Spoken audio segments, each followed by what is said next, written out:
तो मुल्टा ने कही कि भाई तेरी हाइट अच्छी नहीं है। अब ये उसने क्यों कही, इसके पीछे बहुत बड़ा स्टोरी लाइन है। बेसिकली मैं जब छोटा था, मैं 12 इयर्स का था, जब मैंने देखा कि मेरी हाइट थोड़ी सही है, क्योंकि मैं अपनी बहन से थोड़ा लंबा था और मैं अपने कज़न से भी थोड़ा सा लंबा था। सो मुझे लगा कि मेरी हाइट सही है।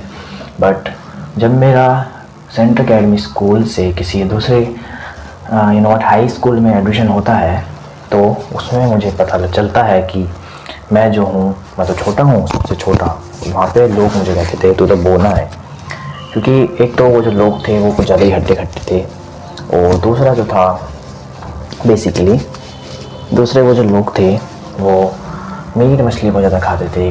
थोड़े से वैसे थे लोग, वेजिटेरियन बहुत कम थे उस वहाँ पे, तो उनकी हाइट जो ज़्यादा ही लंबी थी मेरे से। मैं हो गया फिर भयंकर वाला क्यों। फिर जब मैं अकेले कमरे में बैठा था, मुझे मिला मुल्टा, जिसने मुझे बताया कि तुम्हारी हाइट छोटी है। उसने मुझे एक्सेप्ट करवाया कि मेरी हाइट सही में छोटी है, अभी क्या करूँ।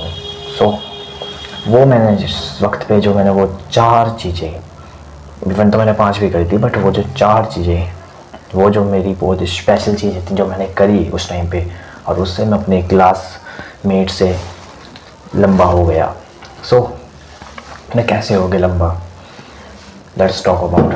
सबसे पहला है सन बाथिंग। सन बाथिंग एक ऐसा मेथड है जो हमारी विटामिन डी की कमी को पूरा कर देता है। यस, लिटरली वो पूरा कर देता है।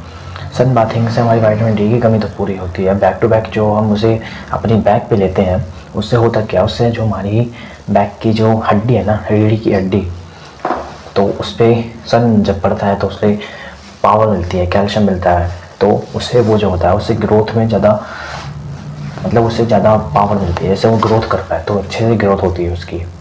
तो वो आपको हाइट में बहुत ज़्यादा इफेक्ट करता है। माय रिकमेंडेशन कि आप जो अगर सूर्य नमस्कार या फिर बहुत सारी जो भी एक्सरसाइज होती हैं, उन्हें अगर आप करते हो तो सन के नीचे आके करो, क्योंकि जब जो हमारी सन क्या है नीचे आके जब हम एक्सरसाइज करते हैं, एक तो वो तपड़ी है ना, शरीर हमारा तप रहा है, दूसरी वजह से हम ओवर तपा रहे हैं एक्सरसाइज करके। जस्ट इमेजिन कितना फ़र्क पड़ता होगा। एक तो विटामिन डी ऊपर से आ रहा है, दूसरा कि हम खुद ही अपने में टेस्टोस्टेरोन बूस्ट कर रहे हैं, तो उसमें डबल इफ़ेक्ट मिलते हैं। आप ऐसा करो, आपकी हाइट डेफिनेटली बढ़ेगी भाई। एंड देन दूसरा स्लीप। मैं जब पहले छोटा था, जब मैं फ़ैन था बेसिकली GTA सैन एंड्रियास का बहुत बड़ा, और जब मैं GTA सैन एंड्रियास रात रात तक खेला करता था। पूछो क्यों रात रात तक खेला करता, क्योंकि सुबह मुझे टाइम नहीं मिलता था। सुबह स्कूल, फिर ट्यूशन, एंड देन रात को पढ़ाई करके फिर मैं एकदम से GTA सैन एंड्रियास चालू करके उन्हें खेलता था। एटलीस्ट मैं 2 बजे तक खेलता था। यस, मेरा डेली का रूटीन था, मैं 2 बजे तक GTA सैन एंड्रियास खेलता था। फिर उसके बाद मैं पता क्या करता था, उसके बाद मैं सुसु करके सो जाता था, डेट इज इट। और मुझे सुबह जाना पड़ता था, 7:30 बजे स्कूल में पहुंचना पड़ता था। तो जस्ट इमेजिन मेरी नींद की कितनी गंदी हालत हुई होगी। और फिर जब मुझे मुल्टा ने एडवाइस दी कि अब तो ऐसे सोएगा, तो मैंने पता क्या करा, मैंने फिर 8 या 9 घंटे, आई गेस्ट 9 घंटे की तो मैक्सिमम नींद ली थी। बट मेरी एडवाइस में आप 10 घंटे की नींद लो। क्यों? क्योंकि पहला है कि हमें सबको एकदम से नींद नहीं आती है। जब हम बेड पे जाते हैं तो पहले तो हमारा सोचने में निकल जाता था कि मेरी मम्मी ने यूँ कहा और मेरे दोस्त ने मुझे यूँ फलाना कहा ढींगा ना कहा। इन सब में हमारा आधा या 1 घंटा निकल ही जाता है मैक्सिमम। मेरे तो आधा है, मेरा तो 1 घंटा निकलता है, आपका पता नहीं कितना निकलता हो। सो मैं आपको 10 घंटे की नींद रिकमेंड कर रहा हूँ। जैसे कि अगर आपको सुबह 7 बजे उठना है तो आप 8 बजे बेड पे जा सकते हो, या फिर जब आपको नींद पड़ जाए जब आप सो सकते हो। Sleep is the most important, इस पर ज़्यादा फोकस करना है, क्योंकि sleep is the key of height growth. And then फिर था स्ट्रेचिंग। यस, स्ट्रेचिंग मैं अलग तरह की करता था, एक्सरसाइज वाली स्ट्रेचिंग अलग नहीं, वो नहीं करता था, मैं दूसरे तरह की स्ट्रेचिंग करता था। इट्स मीन्स कि जो सुबह सुबह जमाई नहीं आती, जिसमें हम ये उंगलाई लेते हैं तगड़ी वाली, ये वाली, ये मैं बहुत ज़्यादा करने लग गया था लिटरली, और उसने मेरी हाइट को बहुत ज़्यादा बढ़ाया था। मैं जब 12 की एज थी मेरी, जब मैं हाइट को लेकर इनसिक्योर हुआ था, तो मैं इसे इतना करता था, इतनी अंगड़ाई लेता था, मुझे बार बार अंगड़ाई लेता था। बेसिकली अपनी यहाँ पे जो हड्डी होती ना, रीढ़ की हड्डी, उससे ज़्यादा स्ट्रेच करता था, और मैं अपनी स्पाइन पे भी लोड लाता था बहुत ज़्यादा। मैं अलग अलग तरह की स्ट्रेचिंग ट्राई करता था, जैसे लाइक मैं वॉल से चिपकता था और देन यूँ बहुत देर तक फैला था। जस्ट इमेजिन मेरी हाइट को कितना बूस्ट मिला होगा। सो आप भी ऐसे स्ट्रेचिंग करना, इनसे कोई साइड इफेक्ट नहीं होता है। बस मैं आपको एक रेकमेंड करूँगा, अगर आप ये कर रहे हो तो अपनी डाइट अच्छी रखना। And then number 4, posture. Yes, posture is the best. अगर आपका पोस्चर किसी भी फील्ड में ठीक नहीं है, जैसे कि आप म्यूविंग कर रहे हो, आपको पोस्चर ठीक नहीं है, तो आपको म्यूविंग के रिजल्ट नहीं मिलेंगे। वहीं दूसरी तरफ अगर आप हाइट की ग्रोथ के लिए हाइट एक्सरसाइज कर रहे हो, कुछ भी कर रहे हो, बट आप दिन भर यूँ रहते हो, सो आपको उसके रिजल्ट मिलेंगे नहीं। क्यों? क्योंकि आपका पोस्चर ठीक नहीं है। आप कितना भी स्पाइन पे लोड ला लो, कितना भी बैक पे लोड ला लो, कितना भी कहीं भी लोड ला लो, बट अगर आपका पोस्चर ही ठीक नहीं है, सो डोंट एक्सपेक्ट कि आपकी हाइट में ग्रोथ आएगी। नहीं आने की है तो आपको अपना पोस्चर ठीक करना पड़ेगा। पोस्चर ठीक करने के लिए सिर्फ आपको कुछ नहीं करना है, कुछ भी नहीं, सिर्फ एक ही धागे मैचिंग करना है and then you.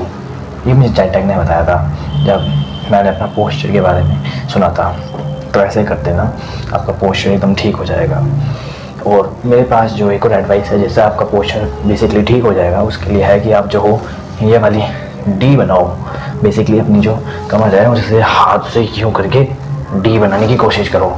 I know painful है, बट पेनफुल के साथ साथ ये रिज़ल्ट भी काफ़ी अच्छे देता है। इससे आपका पोस्चर ठीक हो जाता है। मेरा तो काफ़ी हुआ था, क्योंकि मेरी जो चीज़ थी मैंने भी यूँ गेम खेल खेलते ही खेल खेल के यूँ कर ली थी, तो फिर मुझे ऐसे करने में बहुत ज़्यादा इसकी हेल्प मिली थी। लिटरली इसने मेरे पोस्चर को बहुत ज़्यादा अच्छा मेंटेन करा।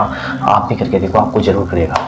And the number 5, the last of this video, वो है कंसंट्रेंसी। यस, अगर आप इन चीज़ों को कंसंट्रेंसी फॉलो करोगे तो ही आपको रिजल्ट देंगे, अदरवाइज ये आपको रिजल्ट नहीं देंगे। सो आपको कंसंट्रेंसी पे इन चीज़ों को फॉलो करना पड़ेगा। आई नो कि ये सब चीज़ें थोड़ी सी ज़्यादा हो गई होंगी, आपके साथ ज़्यादा हो गई होंगी, मेरे साथ तो कम थी, बट अगर फिर भी आपको ज़्यादा लग रही हैं तो आप इसे यू नो व्हाट थोड़े थोड़े टाइम तक करो। रेपिटेशन पहले थोड़ी थोड़ी कम रखो, फिर बढ़ाते जाओ डे बाई डे, ठीक है। एंड देन आपकी हाइट डेफिनेटली बढ़ेगी। क्योंकि जब मुझे मुल्टा ने एडवाइस बताई थी तो लिटरली आई एम शॉकिंग। मुल्टा ने मुझे बताया था कि आप तेरी हाइट कम है, और जब आपको पता लगता है ना आपकी हाइट कम है तो कुछ बंदे तो रोते रहते हैं, कोई नहीं, एक्सेप्ट कर लेते हैं। बट एक्सेप्ट तो करो, but at the same time आप उसकी ऊपर वर्क पुट इन भी करो, नहीं तो आपको कोई रिजल्ट नहीं मिलेगा। आप ऐसे ही रोते रहोगे और कभी अपना कोई इम्प्रूव नहीं कर पाओगे। इनसिक्योर होना बुरी बात नहीं है।